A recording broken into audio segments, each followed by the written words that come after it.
during the course of her professional career, and she was not the one who was in the forefront, rather her husband was.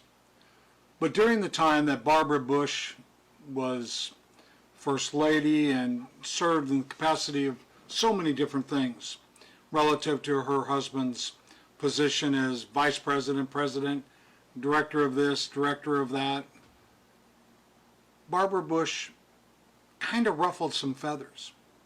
Locke took umbrage at her forthrightness in speech, and she was noted as being rather candid and direct. Clearly, she was in possession of the ability to see things with clarity and to cut to the core of the issue. Such can be seen in the following quote attributed to her. "Your success as a family, our success as a nation, depends not on what happens in the White House, but what happens inside your house." Wow, that's succinct, and it gets to the crux of so many of the difficulties our nation is facing and has faced. But not only our nation, but any nation across the face of the earth. The real issue is what's going on in the homes and the neighborhoods. The home and family is the veritable backbone of any nation, of any society.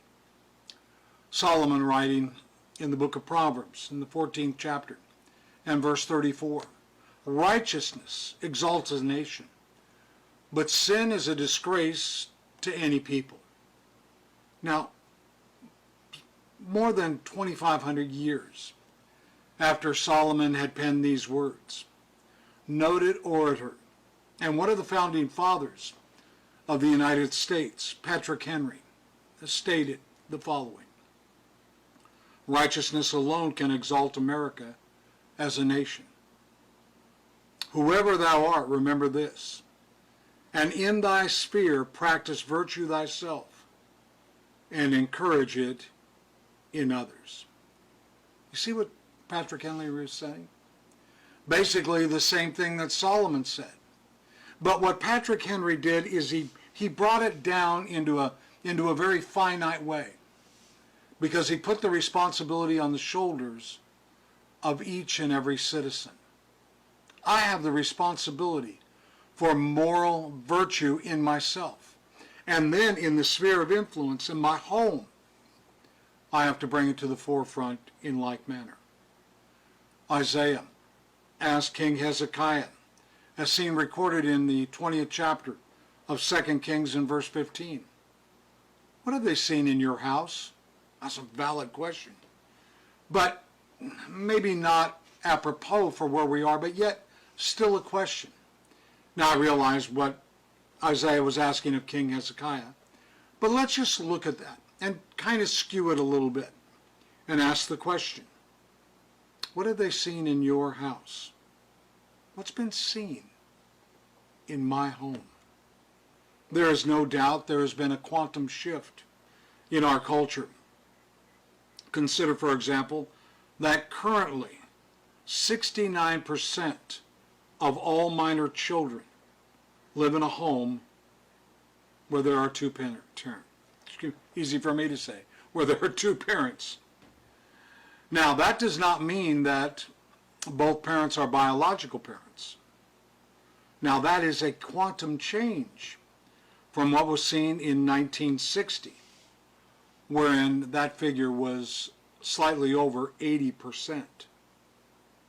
On top of that, there's the staggering number of fathers of minor children that are absent, totally absent from the home in 2020, according to multiple studies.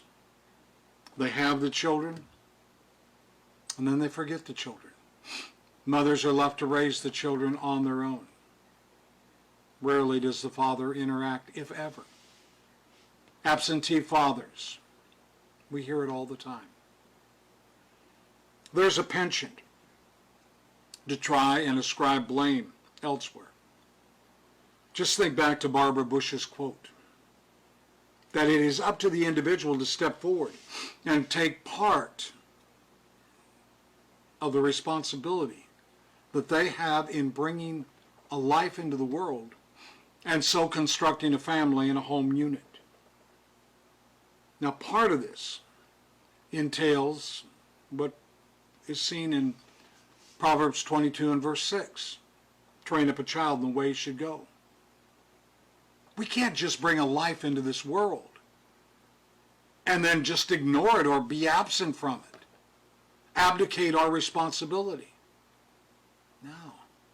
And a large part of what we're dealing with is predicated on that mindset that far too many have embraced.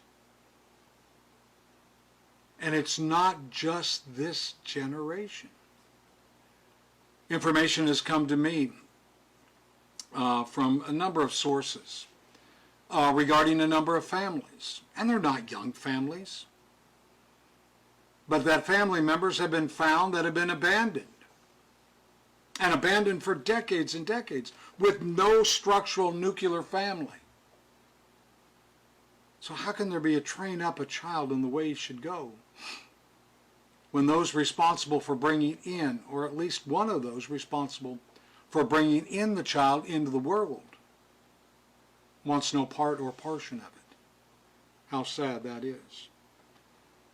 Likewise, we find that in Ephesians, the 6th chapter and verse 4, that same sentiment is expressed by Paul that was expressed by Solomon back in the book of Proverbs.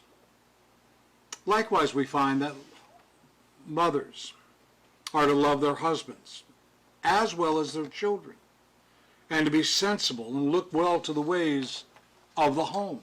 Let me read you a passage from the book of Titus, the 2nd chapter and verse 4.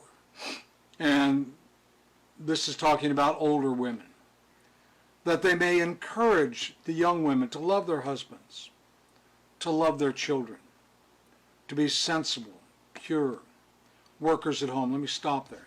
That does not mean that they can't work out of the home.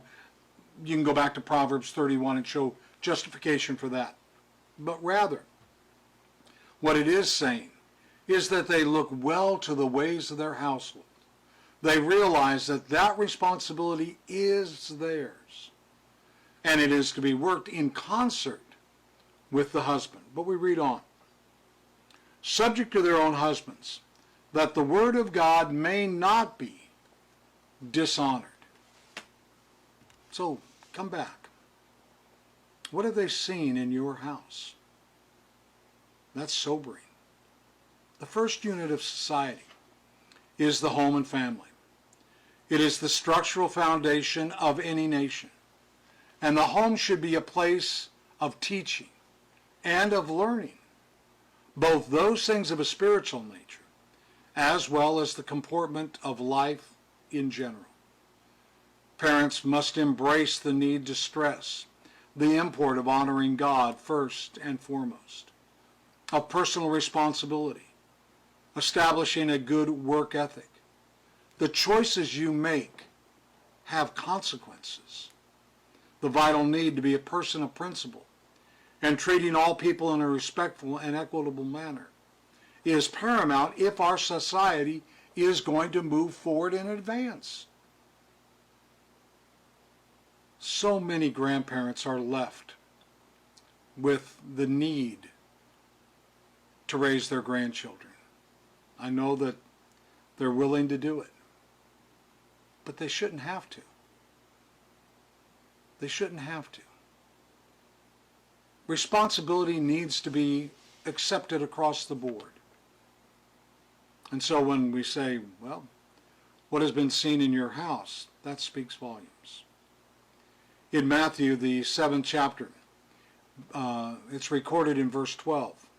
Therefore, however you want people to treat you, so treat them, for this is the law and prophets. Do you realize if we employed that principle, that teaching of Jesus, so much of what we face as a nation in the world goes by the wayside? the onus has been squarely laid in the lap of each and every one of us. As goes the home, so goes the nation. So we sit back and we're so quick to criticize this one and that one, and maybe they deserve criticism. I'm not discounting that. But I am simply saying this. We need to stop and look and ask the question, what has been seen in my house?